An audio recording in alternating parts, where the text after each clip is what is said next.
Halo, assalamualaikum warahmatullahi wabarakatuh. Alhamdulillah, akhirnya saya jadi sultan, tapi masih dalam mimpi. Hehehe. Yap, kembali lagi kita bakal review seekor VGA. Sebuah VGA Hore yang paling banyak dipakai buat rakitan PC gaming murah meriah. Kalau dulu VGA 1 ini jadi bahan ejekan karena kemampuannya masih kalah dengan GPU Celeng. CS Pleng maksudnya. S-nya ketinggalan. Nah, sebelum membahas kemampuannya, yang baru nongol di channel ini, silakan tekan tombol merahnya sama loncengnya biar channel ini makin ceria.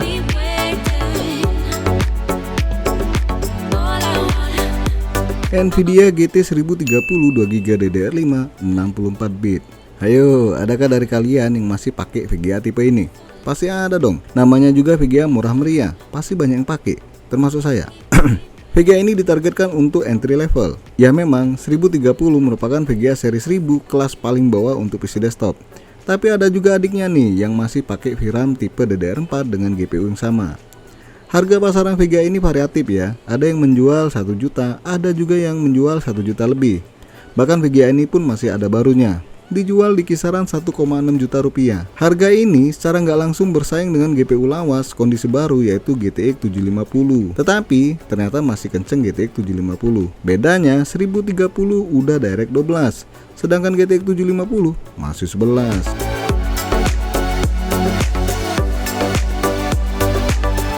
Ukuran VGA ini ada yang low profile dan ada juga yang standar. Nah, kebetulan yang saya pakai ini low profile berwarna putih merek Galax. Dan ini udah OC pabrikan ya. Jadi secara kemampuan sedikit lebih baik dibanding yang standar. Karena low profile jelas pennya kecil banget, imut-imut kayak marmut. Pada bagian port VGA di sini cuma ada port HDMI sama DVI doang. Nggak ada D-sub. Walah, sedih banget nih yang masih pakai port ini ya. Paksa kalian beli converter. Pada bagian belakang VGA kita bisa lihat tipe lengkapnya dan juga boardnya berwarna putih. Ya emang putih semua ya, termasuk heatsinknya. Oke, lanjut, kita bakal testing VGA imut-imut ini di beberapa game. Nah, di sini saya pakai prosesor i3 Gen 10 tipe F, RAM 16GB DDR4 dual channel, SSD M2 NVMe dan pakai Windows 11. Wih, apa nggak berat nih pakai Windows 11? Tenang bos, enteng kok. Apalagi di PC dengan prosesor murah dan ganteng ini. Resolusi monitor yang saya pakai adalah 1080p dan sebagian game juga udah menggunakan resolusi monitor 1080p. Walaupun ada game yang nggak bakal sanggup di resolusi tersebut. Ya namanya juga VGA entry level, harus sadar diri dong, ya nggak? Eits, saya lupa nih, driver yang saya pakai merupakan driver terbaru dari Nvidia untuk Windows 11.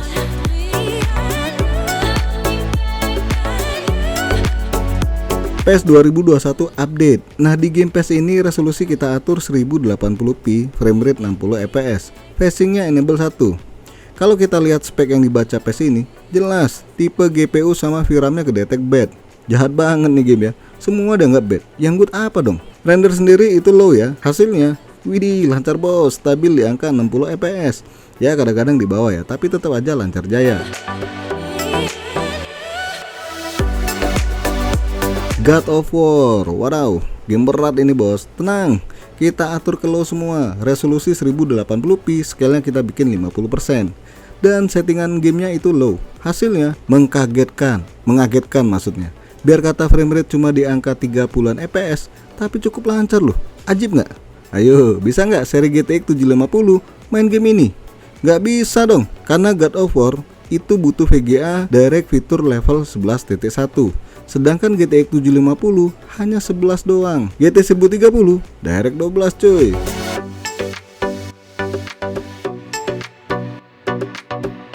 Horizon Zero Dawn. Wih, game berat lagi nih. Sabar, jangan emosi. Game ini keluar tahun 2017 yang lalu dan tergolong berat buat diangkat VGA sekelas ini. Resolusi layar terpaksa kita turunkan jadi 720p dengan settingan low. Awal main frame rate-nya kenceng banget ya, di atas 40 fps. Pas di alam terbuka, frame rate bisa drop hingga belasan fps. Tapi kalau menurut saya nih, bisa dibilang masih layak dimainkan. Ya walaupun gambarnya bener-bener nggak banget ya, yang penting bisa main, ya nggak?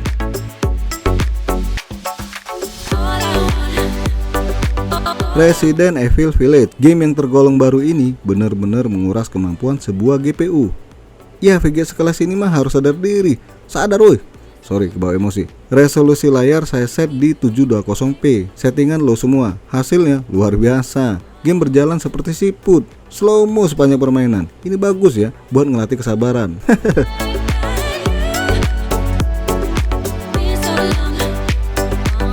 Call of Duty World War 2. Nah, game ini salah satu game perang favorit saya nih. Tapi tenang, dengan settingan 1080p, saya yakin GT 1030 masih bisa handle game satu ini. Render resolusi sama PT2X nya itu 50%. Settingan gamenya low, facingnya off. Hasilnya wow, luar biasa banget. Frame rate ratusan fps. Gila, ajib-ajib nih VGA. GTA 5. Wah, ini kan game lawas. Ya pasti bisa dong dimainkan. Dengan resolusi 1080p, settingan low dan DirectX 11, awal main framerate di angka 80-90 fps. Widih, keren. Pas battle sama Pak Polisi, framerate-nya drop di angka 70-an fps. Masih bisa dibilang lancar dong. Valorant. Nah, game online satu ini diset di resolusi 1080p, grafik kualitinya high kecuali AA sama anisotropic filtering. Hasilnya lancar jaya, frame rate stabil di angka 60-an fps. Genshin Impact. Oke, game satu ini disetting di resolusi 1080p dengan settingan medium. Frame rate kita setel 60. Kita coba dulu dong hasilnya gimana. Pas main di salju, frame rate-nya drop di bawah 30 fps, tapi bisa dimaklumi karena cuaca dingin. Sorry. Pas battle di luar, frame rate di angka 40-an fps. Ya bisa dibilang dengan settingan medium, VGA ini masih cukup tangguh. Days Gone tergolong game yang lumayan berat nih. Di sini saya coba pakai resolusi default yaitu 1080p dengan settingan low tentunya. Awal main saya kaget nih, frame rate-nya di angka 50-an fps. Pas agak jauh dikit mainnya, frame rate-nya nggak beda jauh. Ternyata GT 1030 bisa bermain apik di game satu ini. Ya walaupun nanti kalau ada battle, kemungkinan bakal turun FPS-nya. Dari beberapa uji coba game, hasilnya VGA ini masih cukup menjanjikan buat diajak bermain game. Hanya game Resident Evil yang jalannya kayak mobil habis bensin, endut-endutan, goyang dompet. Apa ini? Game lain lancar bos, dengan rentang harga bekas 1 juta atau 1 juta lebih dikit, VGA ini rasanya masih bisa dipertimbangkan buat rakitan PC gaming murah meriah.